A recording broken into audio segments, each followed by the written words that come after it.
Hello students. तो हमने कल फिजिकल एंड केमिकल चेंज के बारे में पढ़ा था और केमिकल रिएक्शन के बारे में आज हम देखेंगे। तो केमिकल रिएक्शन आज हमारा टॉपिक क्या है?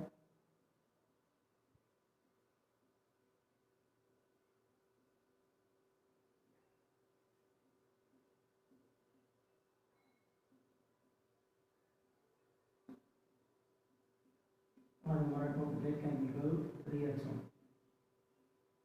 तो स्टूडेंट्स, मैंने आपको केमिकल चेंज के बारे में बताया था।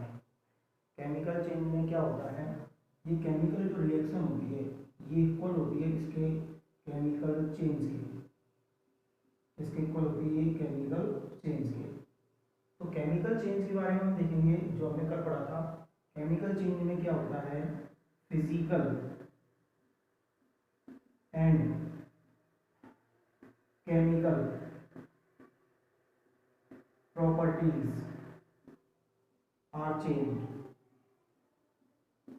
तो इसमें सबसे पहले क्या होता है, फिजिकल एंड केमिकल प्रॉपर्टीज क्या हो जाती है, चेंज हो जाती है। Number first point. Second point जो बताया था मैंने, new substance is form, new substance is form.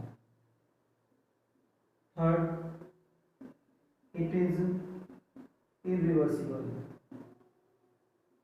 it is irreversible and it is stable, it is stable। तो केमिकल रिएक्शन जो है वो इक्वल है केमिकल चेंज की, यानी जो केमिकल चेंज में होता है वही किसमें होगा, केमिकल रिएक्शन के अंदर। हाँ, केमिकल रिएक्शन के अंदर इसमें से ये दो पॉइंट डिफाइन होते हैं। कौन कौन से? Physical and chemical property change होती है और न्यू सब्सटेंस फॉर्म होता है। लेकिन ये दो पॉइंट हो ये कोई ज़रूरी नहीं है, ये पॉइंट हो भी सकते हैं और नहीं भी हो सकते। तो केमिकल रिएक्शन किसको बोलते हैं, जिसमें physical and chemical property change होती हो और न्यू सब्सटेंस फॉर्म होता हो, उसे हम क्या बोलते हैं, केमिकल रिएक्शन।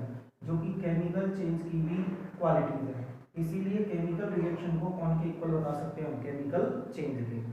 तो एक डिफाइन कैसे करेंगे इसको, एक ऐसी रिएक्शन, एक रिएक्शन जिसके अंदर केमिकल चेंज होता हो, क्या होता हो, केमिकल चेंज। अब मैंने क्यों बोला, क्योंकि केमिकल रिएक्शन कौन के इक्वल होती है, केमिकल चेंज के। इसीलिए एक रिएक्शन जिसमें केमिकल चेंज होता हो उसे हम क्या बोलते हैं, केमिकल रिएक्शन। एक बार दोबारा समझिए, मैंने आपको बताया केमिकल रिएक्शन इक्वल्स टू क्या होता है, केमिकल चेंज। क्यों? क्योंकि रिएक्शन के अंदर भी फिजिकल और प्रॉपर्टी चेंज होती है और न्यू सब्सटेंस फॉर्म होता है। रिवर्सिबल भी हो सकती है, रिवर्सिबल भी, इसलिए पॉइंट कोई ज़रूरी नहीं है। इट इज स्टेबल, ये कोई ज़रूरी नहीं है अनस्टेबल होती है, वो स्टेबल भी हो सकती है। तो मेनली ये दो प्रॉपर्टीज इसकी काम आती है, तो इसीलिए इसको केमिकल चेंज के इक्वल बोला गया है। तो इसकी डेफिनेशन यदि बनाएं तो रिएक्शन जिसके अंदर क्या होता है, केमिकल चेंज, उसे हम क्या बोलते हैं, केमिकल रिएक्शन। क्योंकि उसमें प्रॉपर्टी चेंज हो जाएंगी और उसके अलावा न्यू सब्सटेंस फॉर्म हो जाएगा। जैसे कि मैंने आपको एग्जांपल के लिए बताया था, कर्डिंग ऑफ मिल्क, कर्डिंग ऑफ मिल्क। तो मिल्क को जब कर्ड में चेंज किया जाता है तो मिल्क से कर्ड क्या बन गया, न्यू सब्सटेंस। क्या बन गया, न्यू सब्सटेंस। और इसकी फिजिकल एंड केमिकल प्रॉपर्टीज क्या हो जाती है, change. Physical and chemical properties change. क्योंकि ये कैसा होता है, लिक्विड, ये कैसा होता है, लिक्विड। जबकि कर्ड जो होता है वो कैसा बन जाता है, सॉलिड। तो स्टेट चेंज हुई, तो स्टेट का मतलब कौन सी प्रॉपर्टी चेंज हो गई, फिजिकल। और केमिकल कैसे हुई, क्योंकि इसमें जो विटामिन थे वो हट गए और दूसरे विटामिन आ गए जो कि किसमें पाए जाते हैं, कर्ड में। तो इसीलिए केमिकल भी चेंज हो गया। और केमिकल प्रॉपर्टीज के अंदर मैंने वैसे बताया था, केमिकल प्रॉपर्टीज का मतलब है जिसको आइडेंटिफाई किया जाता है जिससे। तो आइडेंटिफिकेशन मिल्क था, अब उसका आइडेंटिफिकेशन बदल के क्या बन गया, मिल्क। तो फिजिकल प्रॉपर्टी भी चेंज हो गई, केमिकल भी हो गई, तो इसीलिए इसमें क्या हो गया, केमिकल चेंज। और एक न्यू सब्सटेंस भी बन गया क्या, कर्ड। तो इसीलिए हम इसको केमिकल रिएक्शन भी कह सकते हैं। क्या कह सकते हैं, केमिकल रिएक्शन। तो वंस अगेन, केमिकल रिएक्शन क्या होती है, इक्वल्स टू केमिकल चेंज। यानी कि एक रिएक्शन जिसके अंदर क्या होता है केमिकल चेंज, उसको क्या बोलते हैं हम केमिकल रिएक्शन। तो ये समझ में आया स्टूडेंट्स आपके। एक बार दोबारा, chemical reaction equals to chemical change, यानी जिसमें physical and chemical property change होती है और न्यू सब्सटेंस क्या होता है फॉर्म होता है। For example carding of milk, milk liquid होता है, लिक्विड से वो क्या बन जाता है सॉलिड। तो कौन सी प्रॉपर्टी चेंज हुई फिजिकल। मिल्क इसका आइडेंटिफिकेशन है, इसका आइडेंटिफिकेशन चेंज होकर कर्ड हो जाता है, तो वो कौन सी प्रॉपर्टी है केमिकल। और कर्ड क्या बन गया न्यू सब्सटेंस। तो ये दोनों पॉइंट आए नहीं आए इसमें, तो इसीलिए इसको हम क्या कहते हैं केमिकल चेंज, और इसी को हम क्या बोल सकते हैं केमिकल रिएक्शन। तो अब हम केमिकल रिएक्शन की डेफिनेशन देखें तो क्या बनेगी। तो जैसा कि मैंने अभी आपको बताया था एक रिएक्शन जिसके अंदर क्या होती है केमिकल चेंज होता है। तो ए reaction in which chemical change takes place, chemical change takes place is called chemical reaction। तो देखो मैंने आपको अभी बताया था केमिकल रिएक्शन कौन की इक्वल होती है केमिकल चेंज की, तो इसीलिए उसको डिफाइन कैसे कर सकते हैं। A reaction in which chemical change takes place, एक रिएक्शन जिसके अंदर केमिकल चेंज टेक करता हो उसे क्या बोलते हैं हम केमिकल रिएक्शन।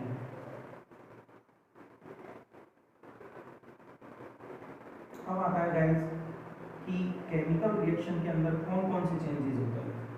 ठीक है, तो नंबर फर्स्ट पॉइंट, सबसे पहले चेंज किसमें होता है change in state. Chemical reaction के अंदर क्या चीज़ें चेंज होती है चेंज इन स्टेट। सेकंड आता है चेंज इन कलर, उसका कलर चेंज हो जाता है। Number third point change in temperature,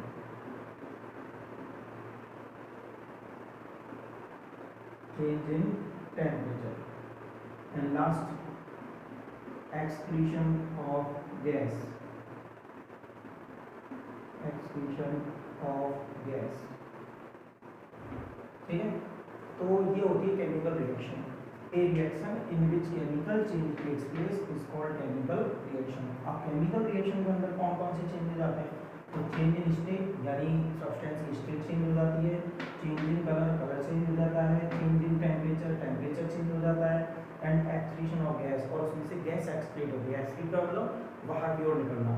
तो देखो हम इसको एक एग्जांपल से समझते हैं। जैसे मैं एक एग्जांपल ले रहा हूँ, बेसिकली हम डेली लाइफ में टी प्रिपेयर करते हैं, क्या बनाते हैं टी यानी कि चाय। तो चाय के लिए हम कौन कौन से सब्सटेंस यूज़ करते हैं, for example sugar, tea leaves, milk, water, ginger etcetera, ये चीज़ें यूज़ करते हैं। तो जब जैसे ही चाय बन जाती है तो सबसे पहले क्या चेंज होती है स्टेट। तो आप कहोगे कैसे, तो देखो शुगर कैसी होती है सॉलिड, लेकिन जब चाय बन जाती है तो वो क्या बन जाती है लिक्विड, तो उसकी स्टेट चेंज हुई नहीं हुई इस तरीके से। इसी तरीके से टी लीव्स भी कैसी होती है सॉलिड, लेकिन चाय बनने के बाद वो भी क्या बन जाती है लिक्विड। ठीक है, चेंज इन कलर, जैसा कि हम सभी जानते हैं शुगर कौन से कलर की होती है वाइट, लेकिन जब चाय बन जाती है तो वो कैसे हो जाती है ब्राउन, क्योंकि आपको शुगर अलग से दिखाई देती है नहीं। इसी तरीके से मिल्क कौन से कलर का होता है वाइट, लेकिन चाय बनने के बाद वो कैसा हो जाता है ब्राउन, तो कलर चेंज हो गया। चेंज इन टेम्परेचर, जब हम बेसिकली नॉर्मल उन चीज़ों को लेते हैं तो उनका टेम्परेचर होता है नॉर्मल, लेकिन जैसे ही चाय बन जाती है तो वो गर्म होती है तो उसका टेम्परेचर कैसा होता है हाई। एक्सक्रीशन ऑफ गैस, जब चाय तैयार होती है तो आपने देखा होगा उस चाय में से हल्की हल्की सी धुआं निकलनी स्टार्ट हो जाती है, हल्की हल्की सी धुआं, तो वो क्या है वो है गैस, तो एक्सक्रीशन ऑफ गैस। तो ये चारों पॉइंट उसके अंदर आए नहीं है, तो इसी तरीके से उसको हम क्या बोलेंगे केमिकल रिएक्शन। यानी जब चाय प्रिपेयर की जाती है, टी प्रिपेयर की जाती है, तो चारों चीज़ें होती हैं, और प्रिपेयरिंग ऑफ टी क्या हो सकती है केमिकल रिएक्शन। तो इसीलिए हम अगर एग्जाम्पल लिखें तो एग्जाम्पल में क्या आ जाएगा प्रिपेयरिंग द टी, और एग्जांपल लें, burning of coal, burning of coal, curdling of milk,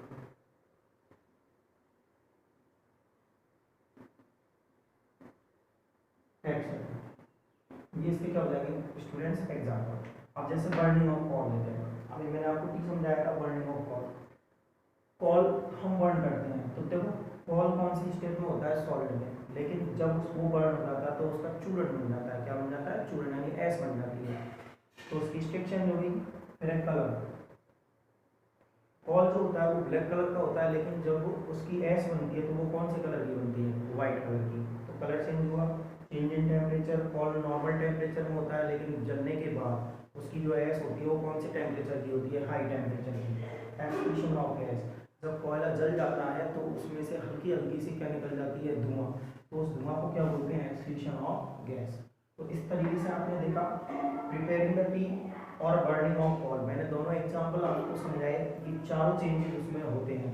तो इसीलिए इनको हम क्या बोलते हैं, chemical reaction. A reaction in which chemical change takes place is called chemical reaction. इसमें ये चेंजेस होते हैं, change in state, change in colour, change in temperature, excretion of gas. Example preparing the tea, burning of coal and curdling of milk. तो आप इसकी screenshot ले सकते हो।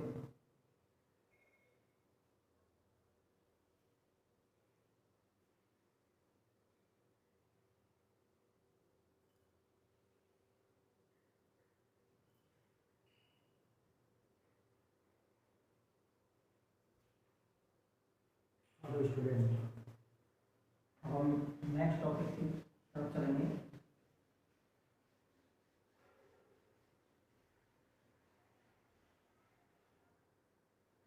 तो देखो अब हम क्या करेंगे, एक केमिकल रिएक्शन को, इस चीज को केमिकल रिएक्शन से हम क्या प्रिपेयर करेंगे, केमिकल इक्वेशन। क्या प्रिपेयर करेंगे, केमिकल इक्वेशन। केमिकल रिएक्शन होती है लेंथी फॉर्म। कैसी फॉर्म होती है, लेंथी फॉर्म। जबकि केमिकल इक्वेशन होती है शॉर्ट फॉर्म। केमिकल इक्वेशन कैसे होती है, शॉर्ट फॉर्म। इसमें यूज किया जाता है सेंटेंस और इसमें यूज की जाती है equation, sentence of words, equation of symbols. तो देखिए बहुत ही इजी है। केमिकल रिएक्शन को अब हमें क्या बना देना है, केमिकल इक्वेशन। अब केमिकल इक्वेशन क्या होती है, केमिकल रिएक्शन कौन सी फॉर्म होती है, लेंथी फॉर्म, और वो भी कौन सी फॉर्म में, सेंटेंस ऑफ वर्ड्स, ठीक है। और इक्वेशन कौन सी फॉर्म होती है, इसी की short form, equation of symbols. अब वो कैसे, जैसे मैंने आपको एग्जांपल दिया था कि बर्निंग ऑफ कॉल, और जैसा कि हम जानते हैं कॉल बर्न होने के बाद क्या बनाता है, एस। तो यदि हम उसको रिएक्शन के रूप में लिखें तो उसको कैसे लिखेंगे, when we burn the coal in presence of oxygen, the S is produced। क्या प्रोड्यूस होती है बेटा, एस। अब आपने देखा मैंने इस रिएक्शन को कैसे लिखा है, एक सेंटेंस की फॉर्म में। कौन सी फॉर्म में लिखा है, सेंटेंस की फॉर्म में, कि when we burn the coal in presence of oxygen the ash is produce. तो इसी सेंटेंस को हम, या इसी रिएक्शन को अब हम इसकी हेल्प से लिखेंगे, इक्वेशन की हेल्प से। तो क्यों लिखेंगे, क्योंकि उसका क्या बन जाएगा, शॉर्ट फॉर्म। अब जैसे कि हम इक्वेशन की फॉर्म में लिखते हैं तो C plus O2 arrow CO2। अब ये ऑक्सीजन कहाँ से आया, तो देखिएगा स्टूडेंट, किसी भी चीज़ को बर्न करने के लिए कौन सी गैस की जरूरत होती है, ऑक्सीजन की। तो इसीलिए ऑक्सीजन आया। यहाँ पे C का मतलब क्या है, C का मतलब है कॉल, कॉल मीन्स कार्बन, और ऑक्सीजन की प्रेजेंस में इसको जला रहे हैं। और बन क्या रहा है एस, और एस में से जो फॉर्म निकल रही है वो क्या है CO2, यानी कि ये क्या बन गया आपके पास एक न्यू सब्सटेंस, क्या बन गया न्यू सब्सटेंस, या क्या न्यू सब्सटेंस। ठीक है, तो यहाँ पर ये है इक्वेशन और ये है केमिकल रिएक्शन। ठीक है, तो रिएक्शन को शॉर्ट फॉर्म में लिखने के लिए क्या यूज किया जाता है केमिकल इक्वेशन। आपसे क्वेश्चन पूछ लिया जाए जैसे कि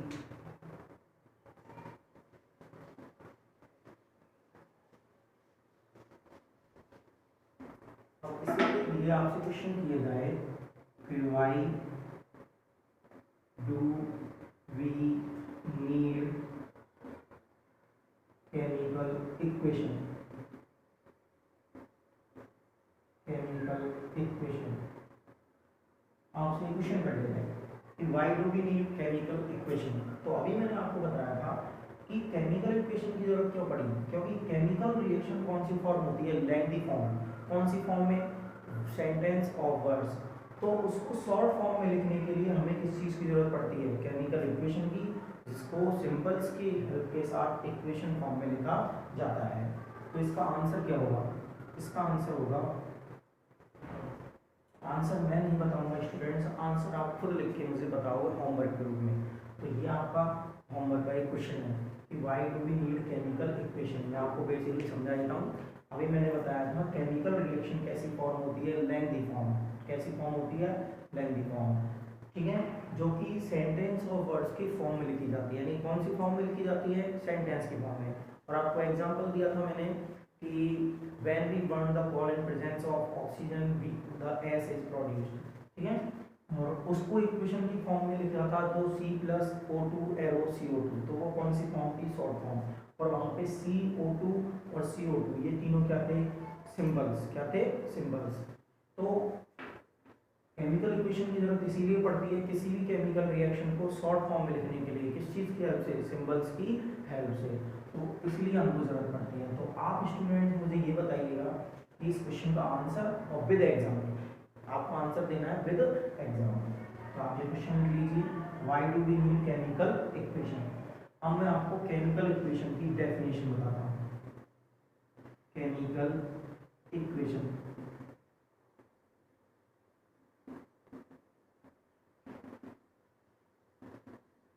chemical equation, an equation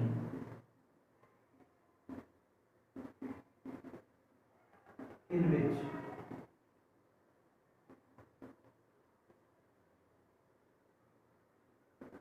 a chemical reaction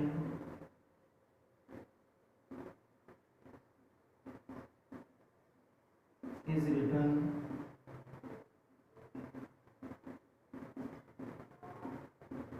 in the short form,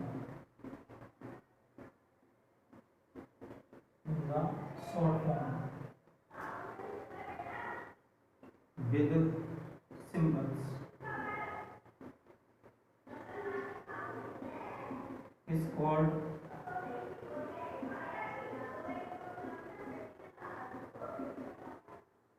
chemical equation। ठीक है स्टूडेंट, तो केमिकल इक्वेशन की डेफिनेशन क्या बनेगी, एन इक्वेशन, एक इक्वेशन इन विच जिसमें एक केमिकल रिएक्शन को इज रिटर्न लिखा जाता है इन द शॉर्ट फॉर्म, कौन सी फॉर्म में शॉर्ट फॉर्म में विद सिंबल्स, इस चीज के साथ सिंबल्स के साथ, इज कॉल्ड केमिकल इक्वेशन। उसे हम क्या बोलते हैं chemical equation. For example C+O2 arrow CO, क्या है यहाँ पे C+O2 एरो CO। तो ये क्या है C सिंबल है किसका कार्बन का, O2 सिंबल है किसका ऑक्सीजन का, और CO2 है कार्बन डाइऑक्साइड,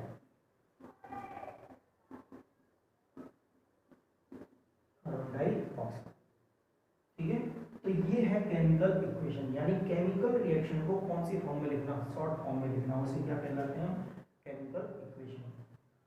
अब देखना केमिकल इक्वेशन में लेफ्ट साइड में रिएक्शन कौन कौन के बीच में हो रही है, लेफ्ट साइड वालों के लिए कौन कौन के बीच में रिएक्शन हो रही है कार्बन और ऑक्सीजन के बीच में। तो जिनके बीच में रिएक्शन होती है उन्हें हम क्या बोलते हैं, रिएक्टेंट्स। क्या बोलते हैं स्टूडेंट्स, रिएक्टेंट्स। यानी जिन सब्सटेंस के बीच में रिएक्शन होती है उन्हें क्या बोलते हैं, रिएक्टेंट्स। और ये क्या है, न्यू प्रोडक्ट जो कि एस की है, ठीक है, ये है कॉल या कार्बन ऑक्सीजन की प्रेजेंस में इसको बर्न किया तो क्या बन गया यहाँ पे एस, एस में से धुआं निकली CO2। तो ये क्या है यहाँ पे, न्यू प्रोडक्ट। क्या है यहाँ पे, एक न्यू सब्सटेंस। और न्यू सब्सटेंस को हम क्या बोलते हैं, प्रोडक्ट। न्यू सब्सटेंस को क्या बोलते हैं, प्रोडक्ट। तो आपके पास दो चीजें आएगी, रिएक्टेंट्स एंड प्रोडक्ट। तो रिएक्टेंट्स इनको बोलते हैं जिन सब्सटेंस के बीच में क्या होती है रिएक्शन, उन्हें हम क्या बोलते हैं, रिएक्टेंट्स। और जो न्यू सब्सटेंस फॉर्म होता है उसे हम क्या बोलते हैं, प्रोडक्ट। तो आपसे पूछ लिया जाए कि रिएक्टेंट, व्हाट इज रिएक्टेंट, तो the substance which takes part in the reaction या chemical reaction is called reactant and the product, the new substance formed after a chemical reaction is called product. दोबारा समझिएगा, product क्या होता है, new substance होता है जो कि केमिकल रिएक्शन से प्रोड्यूस होता है, उसे हम क्या बोलते हैं, प्रोडक्ट। और रिएक्टेंट्स क्या होते हैं, जो सब्सटेंस रिएक्शन के अंदर पार्टिसिपेट करते हैं उन्हें हम क्या बोलते हैं, रिएक्टेंट्स बोलते हैं, ठीक है। तो रिएक्टेंट्स जो होते हैं वो केमिकल इक्वेशन में कौन सी साइड में लिखे जाते हैं, लेफ्ट साइड में। कौन सी साइड में लिखे जाते हैं, लेफ्ट साइड में। जबकि जो प्रोडक्ट होता है वो कौन सी साइड में लिखा जाता है, राइट साइड में। राइट साइड, कौन सी साइड में लिखते हैं, राइट साइड में। रिएक्टेंट्स को लेफ्ट साइड में लिखा जाता है जबकि प्रोडक्ट को कहाँ लिखा जाता है, राइट साइड। ठीक है स्टूडेंट। तो रिएक्टेंट्स क्या होते हैं, जो सब्सटेंस केमिकल रिएक्शन के अंदर पार्टिसिपेट करते हैं, और प्रोडक्ट क्या होता है, जो न्यू सब्सटेंस फॉर्म होता है उसे क्या बोलते हैं हम, प्रोडक्ट। ठीक है, तो आज की क्लास में यही एंड करते हैं। आपको कुछ क्वेश्चंस मिलेंगे होमवर्क के लिए, उन क्वेश्चंस के आपको आंसर देने हैं। ये आपको मैंने समझा दिया है, इनके अकॉर्डिंग आपको पहले पढ़ना है, समझना है, उसके बाद आपको मेरे क्वेश्चनों के आंसर देंगे। ठीक है।